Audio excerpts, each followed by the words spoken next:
প্রয়াত হিরোহিতো জাপানের সম্রাট থাকাকালে একবার বলেছিলেন, যতদিন জাপান থাকবে খাদ্যাভাবে অর্থকষ্টে মরবে না বাঙালি। জাপান হবে বাঙালির চিরকালের নিঃস্বার্থ বন্ধু। সম্রাট হিরোহিতো একজন বাঙালিকে লক্ষ্য করে এমন বক্তব্য দিয়েছিলেন এবং এটি ছিল একজন বাঙালির প্রতি জাপানের কৃতজ্ঞতার নিদর্শন স্বরূপ। এই বাঙালি ব্যক্তিটির জন্ম বাংলাদেশের কুষ্টিয়াতে।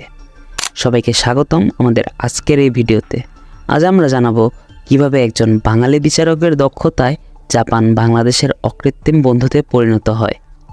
রাধা বিনোদ পাল একজন বাঙালি শিক্ষক ও আইনজীবী, যার জন্ম ও বেড়ে ওঠা বাংলাদেশের কুষ্টিয়া ও রাজশাহীতে।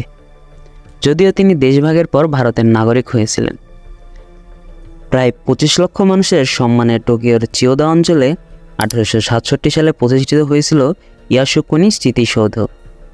এসব মানুষ জাপানের হয়ে অথবা জাপানের বিপক্ষে যুদ্ধে অংশগ্রহণ করতে গিয়ে অথবা যুদ্ধ সংশ্লিষ্ট কোনো ধরনের সহিংসতার শিকার হয়ে মারা গিয়েছিলেন।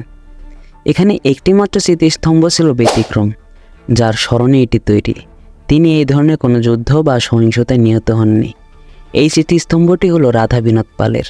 বাংলাদেশি বংশোদ্ভূত এই ভারতীয় নাগরিককে জাপানে জাতীয় বীরদের পর্যায়ের সম্মাননা দেওয়া হয়।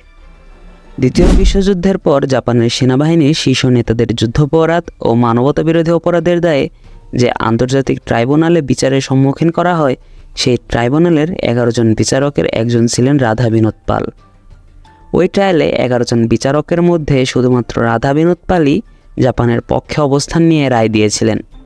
বলা হয়ে থাকে, জাপানের পক্ষে রাধা বিনোদ পালের রায়ের জন্যই ওই ট্রায়ালের কয়েকজন বিচারক প্রভাবিত হয়ে তাদের রায় কিছুটা নমনীয় করেছিলেন।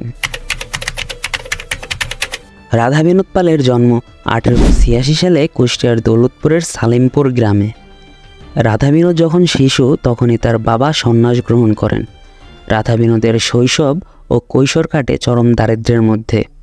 কৈশোরের একটা বড় সময় আত্মীয়দের বাড়িতে আশ্রিত থেকে পড়ালেখা করতে হয় তাকে। 1903 সালে এন্ট্রান্স ও 1905 সালে FA পাশ করেন রাজশাহী থেকে।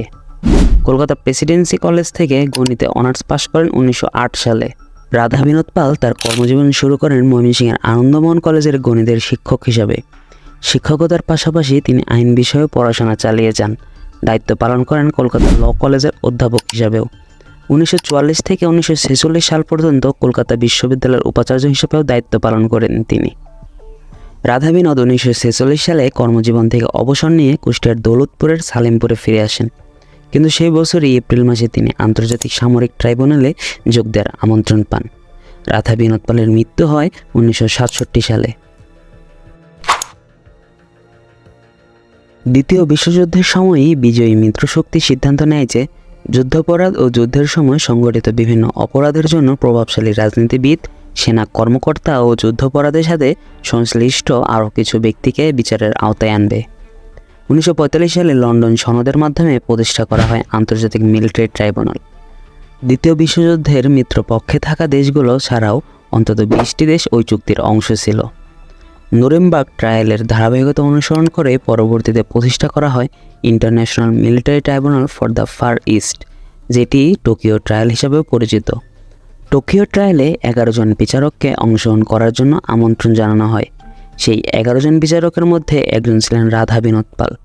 অভিযুক্ত জাপানি শীর্ষ কর্মকর্তাদের বিরুদ্ধে 3 ধরনের অপরাধের অভিযোগ আনা হয়: শান্তি বিরোধী অপরাধ, যুদ্ধাপরাধ ও মানবতা বিরোধী অপরাধ।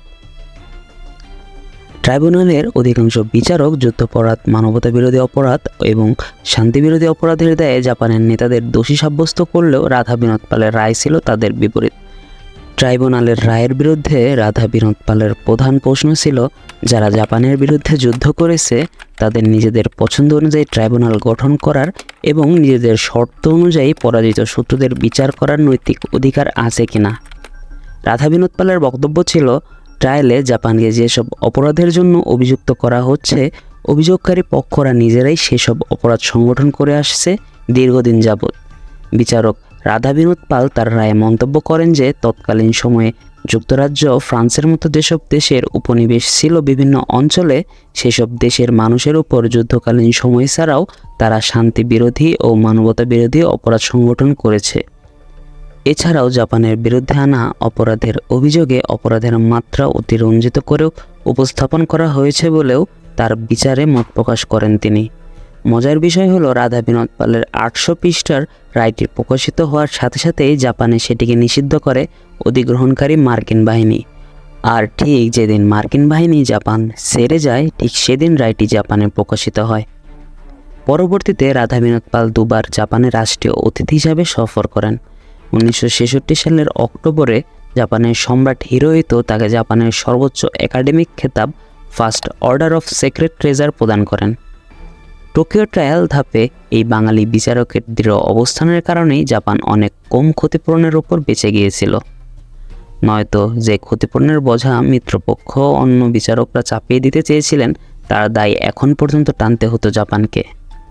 ভিডিওটি কেমন লাগলো অবশ্যই কমেন্টে জানাতে ভুলবেন না এবং দয়া করে চ্যানেলটি সাবস্ক্রাইব করে আমাদের পাশেই থাকুন। ধন্যবাদ।